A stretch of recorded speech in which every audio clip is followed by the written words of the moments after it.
Saudara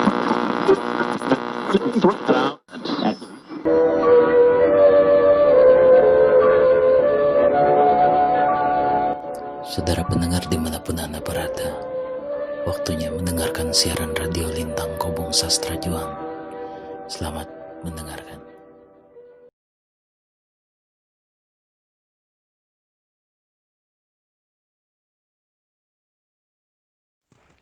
Ya, Teh Santi. Jadi memang seperti itu ya dunia global itu.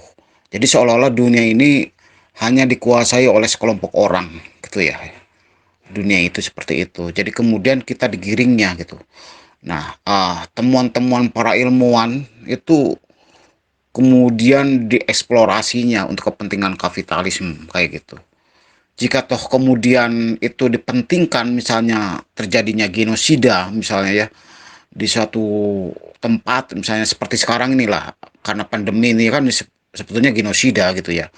Nah, itu mungkin juga akan diciptakan gitu ya untuk supaya kemudian orang berbondong-bondong seolah-olah mengiyakan bahwa eh, kebenaran yang mereka ciptakan itu iya gitu ya.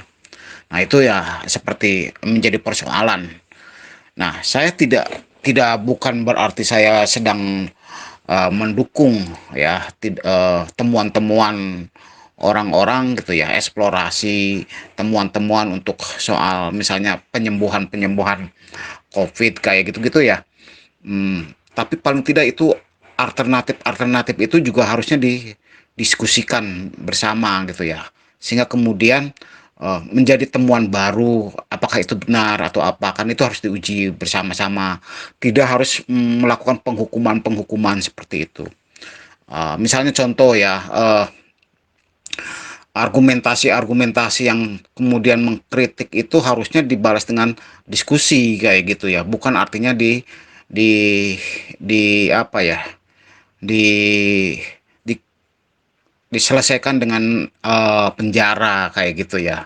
Ya, seperti misalnya kasus Giring ya, kasus Giring yang mengkritik misalnya ide, bukan artinya harus, tapi harusnya itu mereka melakukan diskusi, di mana letak kebenarannya, masing-masing saling membuka diri, dan itu akan menjadi pembelajaran buat kita semua gitu ya.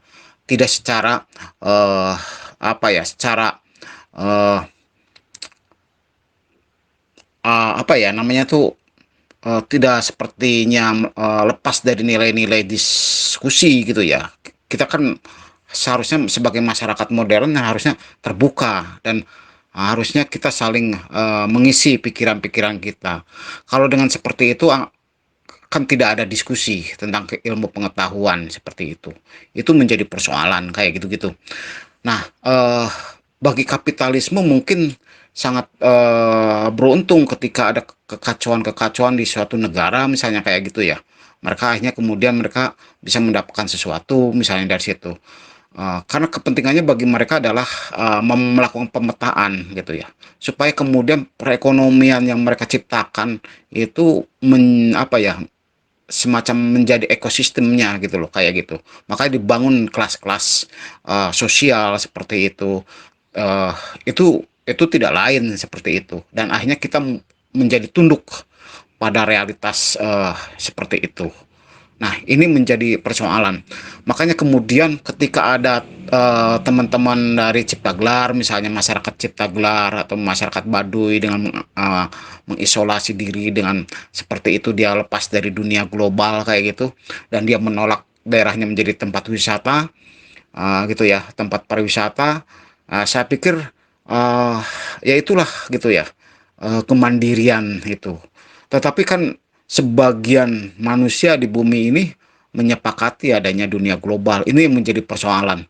Jadi bagaimana kemudian ini yang harus diperhitungkan, strategi-strateginya seperti apa supaya kemudian ada terjadi pengimbangan. Tapi memang agak susah kalau tidak apa eh, tidak menjadi sebuah kesepakatan bersama seperti itu. Itu saya pikir memang dengan adanya dunia global ini seolah-olah dekat tapi jauh. Misalnya seperti kita sekarang ini ya, di dunia media sosial kita sering juga tertipu misalnya. Orang ini seperti ramah, tapi realitasnya tidak seperti itu, gitu ya. Seperti juga para politisi misalnya ya, tidak semua tentunya para politisi kita seperti itu ya. Ketika membutuhkan rakyatnya untuk kepentingan dirinya begitu dekat gitu ya, selalu datang ke masyarakat selalu gitu. Tapi setelah itu eh, tidak ada untuk komunikasi aja susah seperti itu. Ini sering terjadi seperti itu ya. Jadi ini akibat apa ya? Akibat dari apa faktor kimiawi ya racun-racun global seperti itu yang hingga menciptakan diri manusia itu menjadi pragmatis ya, jadi vandalis gitu, terus kemudian birokratis. Nah, dalam dunia seni pun akhirnya juga seperti itu gitu ya. Jadi dangkal gitu ya, tidak mendalam, tidak melakukan riset-riset, lalu tidak eksploratif, penting jadi produk dan masuk ruang-ruang pasar seperti itu. Itu memang mengerikan dunia ini ya seperti itu. Makanya kemudian dulu misalnya ya, mungkin juga pada zaman itu Siddhartha Gautama kenapa mengasingkan diri misalnya ya, ya mungkin karena situasinya seperti itu, atau para nabi misalnya membawa-pembawa kebenaran gitu ya. Dia melakukan apa ya? eh, Perenungan, introspeksi, melakukan apa ya? Membangun penjarakan kayak gitu sehingga kemudian melakukan resistensi dan akhirnya membawa eh, apa pikiran baru kayak gitu-gitu ya, untuk menata nilai kehidupan seperti itu. Nah, untuk ke sana memang butuh totalitas gitu ya. Dan itu butuh perjuangan yang benar-benar tidak mudah gitu. Tidak mudah, eh, agak susah dengan situasi sekarang, dan kita selalu akan terawasi seperti itu.